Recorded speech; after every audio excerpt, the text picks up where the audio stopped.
감사합니다. Welcome to K-Culture Dive, where we dive deeper into the heart of Korean culture with K-entertainment issues, AI culture news, K-culture and photos, and for today's Hallyu People segment, we invite a cast member of Singles Inferno. And I'm your host, Kwon So-ah. Let's dive in. Joining us this Wednesday is my co-host Walter Lee in the studio. Hello, Walter. Happy Wednesday, Soa, and hey, happy Wednesday to everyone watching at home. Walter Lee here to co-host alongside Soa and also give you the latest in that Korean entertainment you so much love. All right, let's start with K-Enter News then, Walter. So today, we're going to start off not with K-pop stars, but about some of the biggest executives in K-pop. Without these executives, there would be no K-pop stars, Soa. So several of K-pop's biggest executives have made the Billboard's 2026 Global Power Players list. Now, Billboard unveiled its list of influential leaders shaping the music market outside the United States. Now, among those honored are HYBE chairman Si-hyuk, JYP founder and chief creative officer, JYP, or Jin-young, and SM Entertainment co-CEOs, Jang and also Jun. Now, HYBE had a particularly strong showing with 6 executives making the list, including leaders from HYBE 360 as well as HYBE America and also HYBE Japan. Now, Chairman Bang continues to be a major force in the industry, earning his 5th appearance on the list. Meanwhile, down the line, JYP's Jin-young, or JYP, returned to the rankings for the 2nd time at SM Entertainment. Jun has now been included 5 years in a row, while Jang has secured a support for the 3rd consecutive year. And one of those influential leaders has a lot to do with BTS. Yes. And you also got some news that is probably going to excite some fans out there. I think it's going to excite a very small portion of really excited fans as BTS get ready to hold their massive BTS comeback called BTS Comeback Live Arirang at Gwanghwamun Square. Organizers have announced, here's the big news, additional viewing hours to accommodate the expected surge of fans. Now, we know there are tons out there. The expanded viewing zone will stretch along Sejongdaedo from Gwanghwamun Station to an area near City Hall Station as well. Now, the concert will operate entirely as a standing event with large LED screens installed throughout the area so fans can watch the live performance from multiple points along the route, and I'm sure it would still feel just like you're in front of the boys themselves. Now, here's the important information. Free tickets will be open at 8 p.m. Korea time on March 12th. That's tomorrow with the recording now through NOL ticket platform, NOL ticket platform. The total audience capacity has been limited to approximately 22,000 people. That means I still have a chance? You have a chance. You better be on by tomorrow night clicking on that. 8 p.m. All right. Thanks for the information, Walter. And last but not least, we've got some K-pop Demon Hunters news. Yes, we always do, and we always have exciting news from them. Now, Golden, the Netflix movie from K-pop Demon Hunters, will be performed at the Academy Awards. Now, the Academy of Motion Picture Arts and Sciences announced on Tuesday local time on its website that EJ, Audrey Nuna, and Rayami, the vocalists behind the fictional girl group Huntrix in the film, will take the stage to perform on the Oscars night. Now, however, the singers won't be just attending for the performance. They're also there because K-pop Demon Hunters is also nominated for 2 awards this year, including Best Animated Feature, as well as that song, the Best Original Song, having already claimed victories at the Golden Globe Awards in January and the Grammys last month. The film is now generating strong buzz as it could potentially be a winner for the Oscars as well. Let's see if K-pop Demon Hunters can take home an Oscar as well.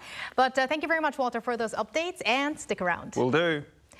And now let's turn to our AI anchor Arirang for more on the culture front. Arirang.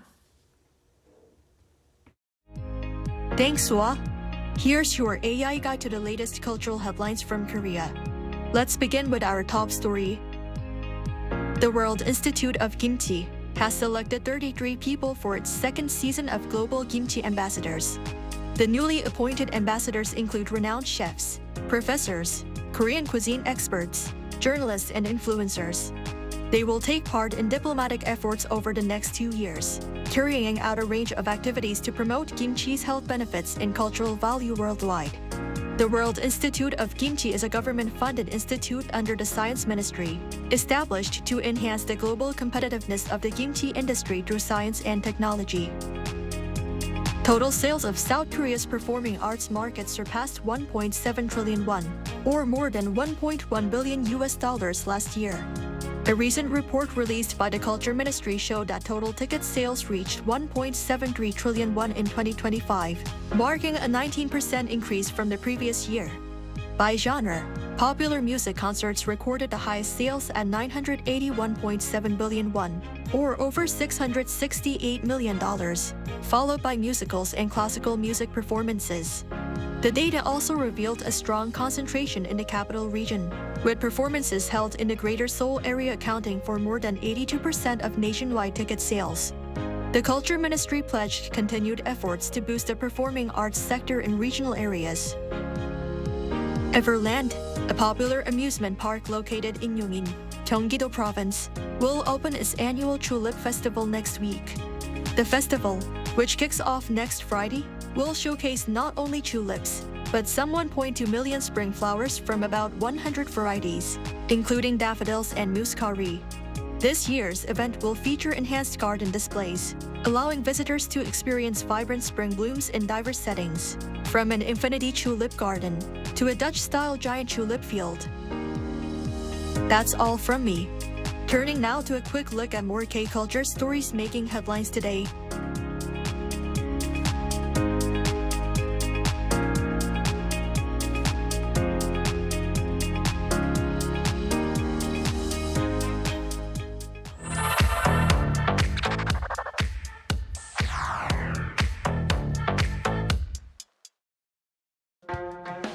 Through a single photo at a time, we take a closer look at culture in Korea. This is K-Culture in Photos. Let's begin with today's keyword, Jang. In Korean, Jang refers to traditional fermented sauces made from soybeans, such as soy sauce, soybean paste, and chili paste. Traditionally, many believe that Jang prepared between the first lunar month and early spring develops the best flavor. The tradition has been recognized globally. In December 2024, Korea's Jang-making culture was added to UNESCO's Intangible Cultural Heritage of Humanity list. Now, let's take a look at the photos. Here, people scoop fermented sauce from large earthenware jars lined up across a traditional 장독대 or jar terrace. Now, these scenes capture people preparing doenjang, fermented soybean paste. When the paste is fully fermented, it becomes a key ingredient in many Korean dishes like doenjangjjigae. And in the final image, rows of jars stretched across the snow-covered landscape, quietly continuing the slow process of fermentation. Over time, the flavors deepen, and so does the richness of the Korean table. When you go for a run, what's your goal? Better health, weight loss, or simply a change of mood? Well, these runners seem to have another mission, making butter. As running continues to grow in popularity here in Korea, a quirky trend called the butter run has been gaining attention on social media. The challenge is simple. Runners carry heavy cream in a zip-top bag or a tightly sealed bottle while they run. As they move, the constant shaking causes the fat in the cream to gradually clump together, separating into solid butter and liquid buttermilk. After running more than 10 kilometers, the butter is finally ready. Now imagine this moment, spreading that freshly made butter on a piece of bread after a long run. After all that effort, it probably tastes even better. At first glance, this scene might look a little unusual. A woman sits wrapped in a cape preparing for what almost looks like a perm. But here, she's lying down with something placed on her abdomen. She seems deeply relaxed and satisfied. This is the mugwort moxibustion room, or sukdumbang in Korean. Moxibustion is a traditional therapy that involves burning dried mugwort on or near the skin to warm the body and stimulate circulation. It's long been known as a remedy for fatigue and conditions linked to a cold body. Recently, however, more young people, especially women, have been discovering this traditional practice. Many say it helps them relax and recover from the stress of daily life. And it's not just female customers. As you can see here, men are also lining up to enjoy the warm, soothing experience. So, how about you? Would you give mugwort moxibustion a try? Our final story takes us to Suwon Hwasong Fortress, just south of Seoul. In this first photo, you can see people gathering in front of Shinpungru Gate at Hwasong Palace. Some are chatting, others are already holding up their phones, waiting for the show to begin. Soon, performers dressed in traditional armor step into formation. What they are performing is called 24 martial arts techniques, or 무예 24기 in Korean, a traditional martial arts system based on an 18th century military manual from the reign of King Jeongjo. The performance features demonstrations using a variety of weapons, long swords, spears, and the crescent-shaped blade known as the 월도.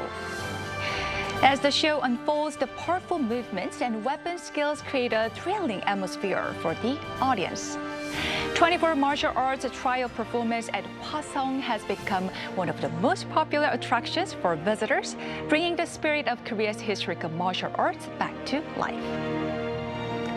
From centuries-old traditions to today's viral trends, these photos capture the vibrant spirit of K-culture.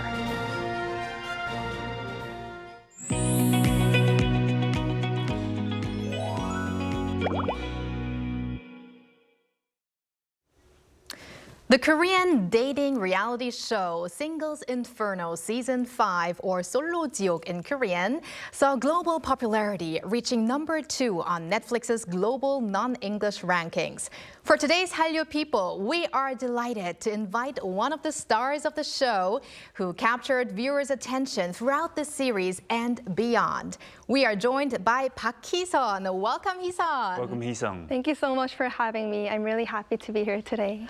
Oh, and my reply to that is, we've been waiting for you, which of course is the theme song to Singles Inferno. But Hee-sun, yes, we're very happy to have you here. And people describe you as a global talent with quite an impressive background. So could you tell us more about yourself? Yes, so many people know me through Singles Inferno 5, but I was actually elected as a first runner-up in the 68th Miss Korea pageant before that. And academically, I'm currently a junior at Carnegie Mellon University, majoring in information systems. And I was born in Korea, but also lived a bit in Canada and also in the US. But currently, I'm a visiting student at Seoul National University. Very impressive indeed. Exactly. So let's talk about this Miss Korea pageant that you were in. Was that something of a, let's say, spontaneous challenge for you, or had it been sort of a lifelong dream of yours? And if you got the chance to go back on stage, would you do anything differently, or would you try and maybe change something up? It honestly started with a very simple, why not mindset, because the way I always think is that you only live once, so I want to make the most of it. And at that time, it was the end of my sophomore year in college, and I was very burnt out. I have been grinding so hard academically for so long without a clear vision of my future. So I just wanted to take a break and take the time to really think about what I want to do. And Miss Korea became one of them. And if I were to go back, I don't think I would do anything differently. I would just focus in the present and just go and show what I've got.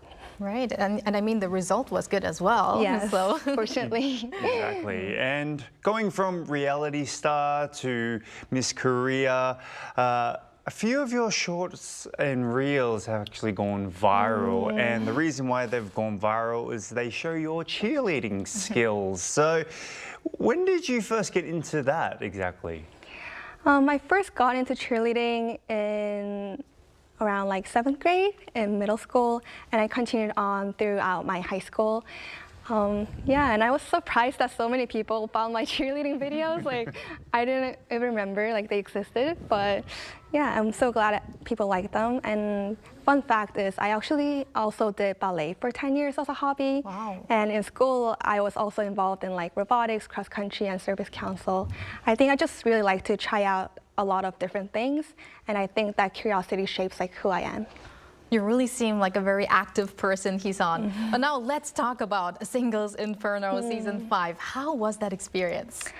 At first, it was a bit overwhelming, but overall, it was very fun, and it's really a once-in-a-lifetime experience. So I think probably many people on the street recognize you these days. Yes. So how does it feel? How do you feel that popularity around you? How has your life changed after Singles Inferno? And you certainly receive a lot of messages from not only in Korea, but from fans from abroad. Anything memorable? Yeah, so I do feel the popularity sometimes, like when people recognize me at school or in the streets, and I'm really grateful for that. But my daily life honestly hasn't changed that much because I'm still a student. But yeah, I do receive a lot of messages from all around the world. And one of the messages that really stuck with me was that at first, like, you didn't really stick out to me, but as the episodes went on, I grew to really like you. And that stuck with me because I also actually think that I'm the type of person that you get to like more as you get to know more about me. Yeah, so I'm really glad they got to see my charms at the end. And I have to agree with that fan. Thank you. Well, I already like you now, so it doesn't really matter if over time. I'm sure it's fine. But let's talk about Singles Inferno a little bit. And what do you think is behind the global popularity of Korean dating shows like Singles Inferno? I mean, dating shows aren't new. They have been around for a while. But what do you think about Korea's Single Inferno or dating shows like that, which make it special? What makes Korean dating shows especially special, in my opinion, is that there is, of course, the global popularity of the Hallyu these days, but also the unique K dating style. I feel like the K dating style prioritizes emotional depth above all else, and I think that's what people find more engaging. But honestly, with all dating shows, I believe it all comes down to the people. I feel that people resonate more with authenticity and raw and honest moments. And I think I was really honest throughout the show, and that's why maybe a lot of people resonate with my story. You seem like a very honest person as well. So. And I could definitely feel that while watching the show. Yes, me too. So now, reality shows are actually ultimately shaped by a lot of editing. There's actually a term for it called frankenbiting, which means that they take all these little clips, glue them together, and then make a more interesting storyline. And sometimes that can come out in a negative way and sometimes a positive way. Was there ever a moment when you worried that something might be misunderstood by the viewers? Not really, because I was aware that editing is not something I could control.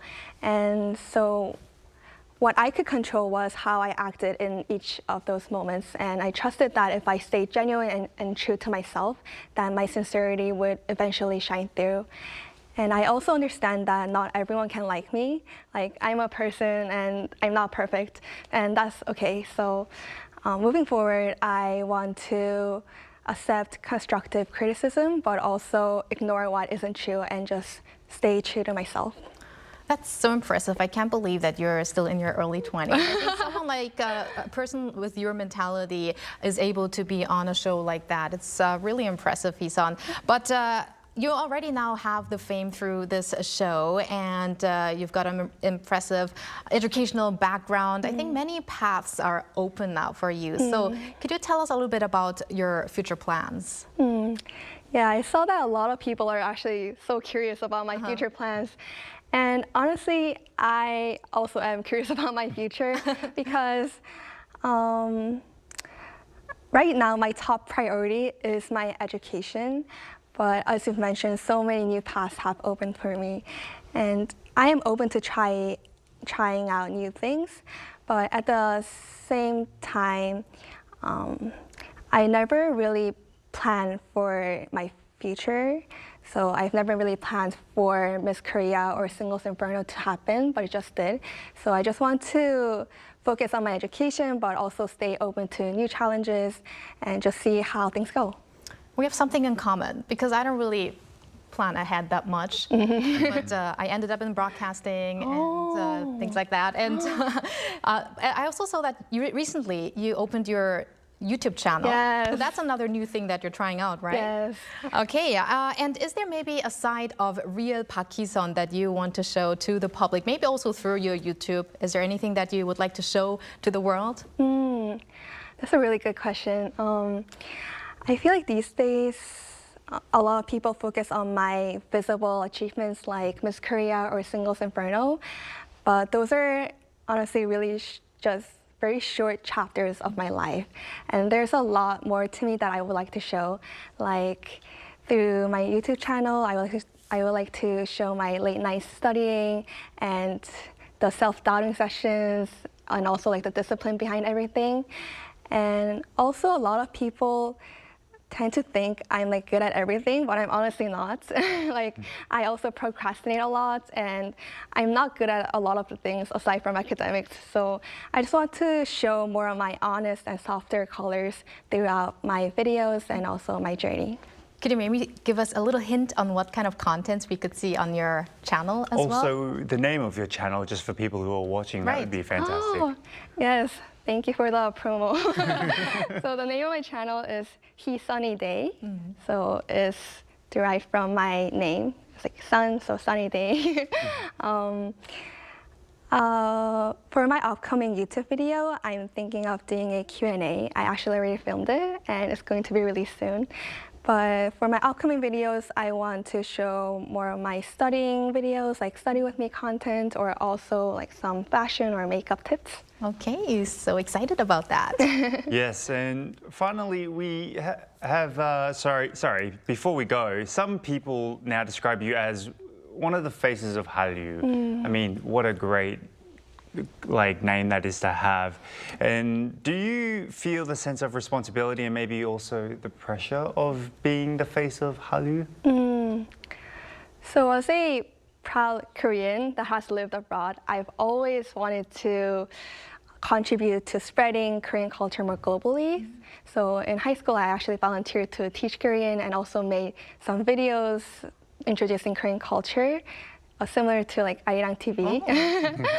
So moving forward, I hope to continue to serve as like a bridge between Korea and the world. And you've asked if I feel any pressure, but I don't think I think of it as a pressure, but more of as like a stronger sense of responsibility. Yeah. I hope we get to see you more often on Arirang TV then.